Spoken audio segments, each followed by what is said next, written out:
2월 14일 금요일 아침에 우리 함께 묵상하실 하나님의 말씀은 누가복음 3장 1절에서 14절입니다. 우리 같이 한 목소리 읽겠습니다.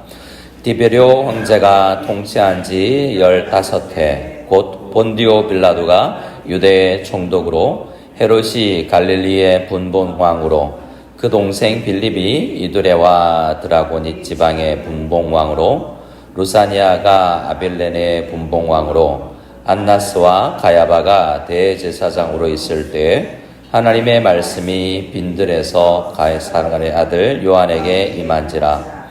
요한이 요단강 부근 각처에 와서 죄 사함을 받게 하는 회개의 세례를 전파하니 선지자 이사야의 책에 쓴 바 광야에서 외치는 자의 소리가 있어 이르되 너희는 주의 길을 준비하라. 그의 오실 길을 곧게 하라. 모든 골짜기가 메워지고 모든 산과 작은 산이 낮아지고 굽은 것이 곧아지고 험한 길이 평탄해질 것이요 모든 육체가 하나님의 구원하심을 보리라 함과 같으니라. 요한이 세례 받으러 나오는 무리에게 이르되 독사의 자식들아 누가 너희에게 일러 장차 올 진노를 피하라 하더냐. 그러므로 회개에 합당한 열매를 맺고 속으로 아브라함이 우리 조상이라 말하지 말라. 내가 너희에게 이르노니 하나님이 능히 이 돌들로도 아브라함의 자손이 되게 하시리라. 이미 도끼가 나무 뿌리에 놓였으니 좋은 열매 맺지 아니하는 나무마다 찍혀 불에 던져지리라. 무리가 물어 이르되 그러면 우리가 무엇을 하리까? 대답하여 이르되 옷 2벌 있는 자는 옷 없는 자에게 나눠줄 것이요 먹을 것 있는 자도 그렇게 할 것이니라 하고 세리들도 세례를 받고자 하여 와서 이르되 선생이여 우리는 무엇을 하리까 하며 이르되 부과된 것 외에는 거두지 말라 하고 군인들도 물어 이르되 우리는 무엇을 하리까 하며 이르되 사람에게서 강탈하지 말며 거짓으로 고발하지 말고 받는 급료를 족한 줄로 알라 하니라. 아멘. 누가복음 3장을 가면 이제 예수님께서 세례를 받게 되는 이 모습을 보게 됩니다. 그 전에 다시 세례 요한이 등장해서 예수님께서 오시는 이제 세례받고 공생애를 시작하시는 그 길을 준비하는 모습을 보게 되는데요. 그것을 오늘 3절, 4절 말씀에는 선지자 이사야의 책에 예언된 것이 이루어지는 것이다 라고 말씀합니다.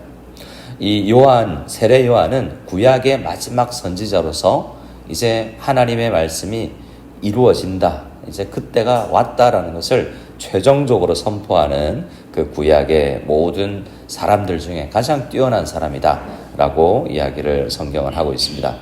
근데 그가 등장하는 시대, 그러니 곧 세례 요한이라기보다 복음이 이 땅에 이제 온전하게 선포되는 예수님의 공생애가 시작되는 그 때가 어떤 때인지 1절, 2절의 시대 상황을 이야기하고 있는데요.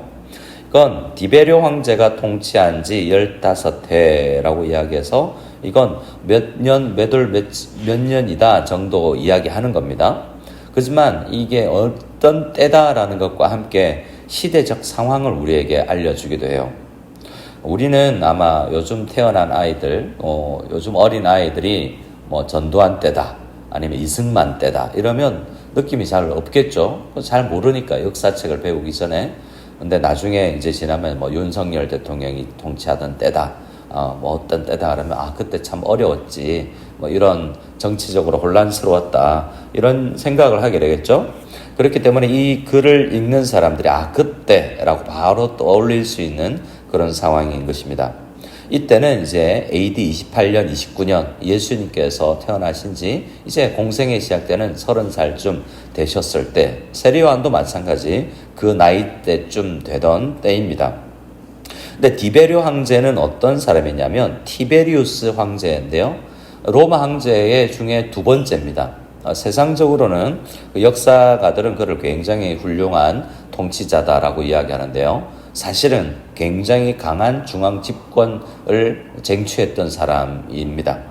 그만큼 강한, 세상에서 가장 강한 통치력과 정치력을 가진 왕이 다스리던 황제가 다스리던 때였다라는 겁니다. 그리고 그때가 언제냐면 이 유대 땅에는 전체 로마 제국은 디베료 황제가 통치했을 때지만 지금 이스라엘 사람들이 대부분 살고 있는 이스라엘 땅, 지금 우리가 알고 있는 그 땅은 누가 통치하고 있냐면 본디오 빌라도가 유대 총독으로 다스리던 때다라고 이야기합니다. 유대 땅 하면 예루살렘이 포함되어 있는 가장 핵심적인 지역이거든요. 근데 거기에 누가 다스리고 있습니까? 누구라고요? 본디오 빌라도. 여러분, 우리가 이 사람 자주 이름을 부릅니다. 어디에 나옵니까? 이 사람 이름이? 사도신경, 우리 조금 전에도 매일매일 우리는 이 사람 이름을 언급하지 않습니까? 이 사람 때에 예수님께서 십자가에 못 박혀 돌아가십니다. 원래 유대 총독이 유대를 다스리는 게 아니라 원래 헤롯 대왕, 예수님을 태어났을 때 다 죽여라 했던 그 왕 있죠. 그 왕의 아들이 다스렸어요. 근데 워낙 부패해서 로마 정부가 거기는 안 되겠다, 우리가 직접 사람 보내자 해서 로마 정부에서 본디오 빌라도를 보내서 유대 땅을 다스리고 있던 때인 겁니다. 그러니까 정치적으로 너무 부패해서 백성들이 민원을 올리고 로마 정부에는 그래? 그러면 본디오 빌라도 보낼게 라고 해서 정치 잘하는 사람을 보냈다라고 하지만 그때에 그가 예수님을 십자가에 못 박는 원흉으로 또한 등장하게도 되는 때입니다. 그리고 헤롯이, 이 헤롯은 헤롯 대왕의 또 아들 다른 헤롯입니다. 분봉왕이라는 건 헤롯 대왕이 전체 이스라엘을 다스릴 때가 있었지만 그 땅을 아들 때에는 나누어 가지고 이 부분 저 부분 나누었다고 해서 분봉왕이라고 부르는데요. 헤롯이 갈릴리 지역의 저기 북쪽의 분봉왕으로, 그의 동생 빌립이 또 나누어서 다른 지방의 분봉왕으로, 루사니아가 아빌레의 분봉왕으로 각각 나누어서 통치하고 있을 때라고 이야기합니다. 이 이름들은 어떤 것이냐면 그래도 그 세상에서는 가장 잘 나가던 사람들의 이름입니다. 오늘날 정치인들 뿐만 아니라 제일 잘 나가는 어떤 연예인들, 돈 잘 버는 학원 강사들, 회사 회장들, CEO들, 이런 사람들을 나열하는 것과도 비슷합니다. 그런데 중요한 것은 그들에게 하나님의 말씀이 임한 것이 아니라 2절에서 보면 하나님의 말씀이 어디에 있는 누구에게 임해요? 빈들에 있는 사가랴의 아들 세례 요한에게 하나님의 말씀이 임합니다. 우리가 황제든 CEO든 돈이 얼마나 많든 중요한 것은 하나님의 말씀이 임해지는 것인데, 아무리 세상에서 잘 나가도 말씀을 받지 못하고 복음을 알지 못하고 살아가는 그들은 아무것도 의미가 없이 그들의 인생을 마감하게 되는, 그들의 비석이 여기 대사관 쪽으로 가다 보니까 히어로들이, 이 나라의 영웅들이 묻힌 그런 세메트리가 있더라고요. 그런 공동묘지가 있는 것을 봤습니다. 그럼 유명한, 죽어서까지 대부분의 이 나라 사람들이 살아가는 평소보다 더 넓은 무덤에 살고 있는 사람들 아니겠습니까? 그들의 무덤이 보니까 아주 넓어요. 그냥 일반 집만큼 넓은 그런 무덤에 묻혀있는 모습인데, 그들이 아무리 이 땅을 살 때 잘 살았다, 유명했다 할지라도, 큰 무덤에 그들의 비석이 세워졌다 할지라도 하나님의 말씀이 그들에게 임하지 아니하면 의미 없는 인생이죠. 하지만 아무것도 없는 사가랴의 아들 세례 요한에게 말씀이 임합니다. 우리도 마찬가지여서 오늘 우리에게 말씀이 없으면 우리가 영적으로 오늘도 힘을 내지 못할 것 아니겠습니까? 오늘 이 아침에 우리 모두에게 우리가 혹 빈들에 광야에 있을지라도 하나님의 말씀이 우리에게 임하게 되고 말씀이 우리에게 풍성하게 되는 은혜가 우리 교회, 또 이 자리에 있는 우리 모두에게 넘치기를 소원합니다. 근데 그때 또 하나 2절에 보면 또 두 사람의 이름이 등장합니다. 그 이름이 누구입니까? 안나스와 가야바가 대제사장으로 있을 때요. 이건 그냥 슬쩍 지나갈 수가 있는데 대제사장은 한 사람밖에 없는 겁니다. 제사장들은 많아요. 레위 지파의 제사장들은 많지만 대제사장은 죽어서 다음에 또 제사장이 세워지는 것이거든요. 근데 두 사람이 대제사장으로 있다라는 것 자체가 이상한 것입니다. 이때 이 사람들은 이 본디오 빌라도나 헤롯 왕에게 그들에게 잘 보여가지고 헤롯 가문에게 이 헤롯도 제대로 된 왕이 아니거든요. 다윗 왕 계열이 아니라 잘못된 이 왕입니다. 근데 그 사람이 전체 로마의 정부에서 정치력을 가지고 있으니까 그 사람에게 돈을 주든 잘 보여든 그런 뇌물을 줘서 그렇게 제사장직을 산 사람이에요. 그 사람이 원흉이 거의 제사장에 안나스입니다. 안나스가 길게 대제사장으로 있다가 실제 현직 제사장은 가야바예요. 근데 가야바는 누구냐면 안나스의 사위로 알려져 있는 사람입니다.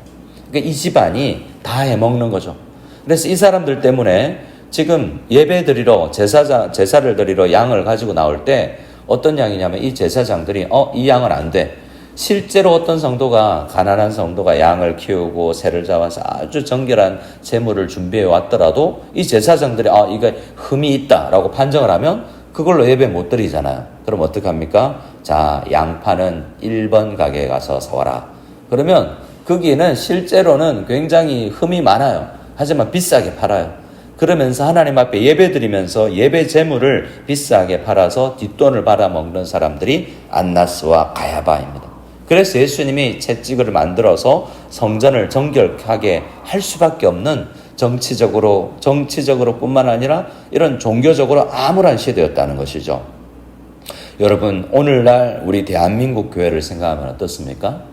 이게 어떤 교회를 따라야 되는지, 어떤 정치적으로 사용되는 것 같기도 하고, 교회 다닌다 그러면 종교인들과 그리고 교회 다니는 사람들이 폄하당하고 정말 하나님 그 권위가 땅에 떨어져 있는 것 같은 시대가 오늘날의 시대인 것 같습니다. 과거에는 우리나라에 복음이 처음 들어왔을 때는 정말 교회 다닌다는 것, 민족 지도자의 33인 중에 대부분이 기독교인이었고, 근데 전체 당시에 우리 그리스도인들은 너무나 소수에 지나지 않았습니다. 하지만 모든 정치와 모든 사회 지도자 반열에 우리 그리스도인들이 있었고, 그 동네에 교회 다니는 장로님이 한 분 있다면 그 장로라는 것 자체가 그냥 인정받는 그런 시대가 있었습니다. 하지만 요즘 시대는 그렇지 않은 것 같아요. 이때 하나님의 말씀이 우리 빈들과 같은 광야와 같은 대한민국이나 우리 교회에 임할 필요가 있습니다. 그래서 우리에게 다시 한번 우리가 변화될 것이 필요합니다. 결국 세례 요한이 와서 세례를 전파할 때 이러한 부패한 지도자와 상관없이 일반 백성들이 정신을 차리고 회개하고 복음에 합당한 열매를 맺어야 된다. 그것이 오늘 말씀의 핵심입니다. 저는 어릴 때 교회에서 연말만 되면 송구영신 예배에서 말씀 뽑기 이런 걸 했는데요. 그걸 안 하는 교회도 있고 괜찮습니다. 근데 제 개인적으로는 말씀이 뽑혔는데 이게 나한테 주는 말씀이다 라고 생각했던 것이 이사야서 40장 3절에서 5절인데 오늘 그것이 4절에서 인용되고 있습니다. 우리 같이 한번 4절 5절 읽어볼까요? 선지자 이사야의 책에 쓴 바 광야에서 외치는 자의 소리가 있어 이르되 너희는 주의 길을 준비하라. 그의 오실 길을 곱게 하라. 모든 골짜기에 메워지고 모든 산과 작은 산이 낮아지고 굽은 것이 곧아지고 험한 길이 평탄해질 것이요. 6절까지요. 모든 육체가 하나님의 구원하심을 보리라 함과 같으니라. 이사야서 40장 말씀을 거의 그대로 인용해 준 말씀인데요. 고등학교 때 저는 이 말씀을 말씀 뽑기로 뽑았어요. 그러면서 신학교 가야지 라고 생각했던 말씀이 이 말씀입니다.